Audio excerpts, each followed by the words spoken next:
சாய் சொல்வாக்கு. ஓம் சாய்ராம். நீங்கள் முன்னால் வாங்கிய நிலமோ பொருளோ அல்லது வேறு ஏதாவது ஒன்று, அதை பற்றி எந்த ஒரு சிந்தனையும் இல்லாமல் இருப்பீர்கள். அதை பற்றி மறந்தும் இருப்பீர்கள்.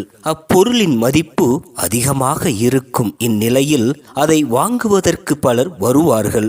அப்பொருளின் விற்பனை தொடர்பான லாபம் உங்களுக்கு ஞாயிற்றுக்கிழமைகளில் கிடைக்கும். இவை நல்லபடியாக நடைபெறும். நீங்கள் சிவன் கோயிலுக்கு சென்று வாருங்கள். அதனால் அதில் வரும் சிறு தேக்கங்கள் கலைந்து உரிய நேரத்தில் அச்செயல்கள் சிறப்பாக நடைபெறும். நீங்கள் வாங்கி போட்டிருந்த பொருள்கள் மரங்களாகவோ அல்லது நிலங்களாகவோ இருக்கலாம். அவை நல்ல முறையில் விற்பனை செய்து அதிக லாபம் அடைவீர்கள். இது நிச்சயம் நடக்கும். ஏனென்றால் இது சாய் சொல் வாக்கு.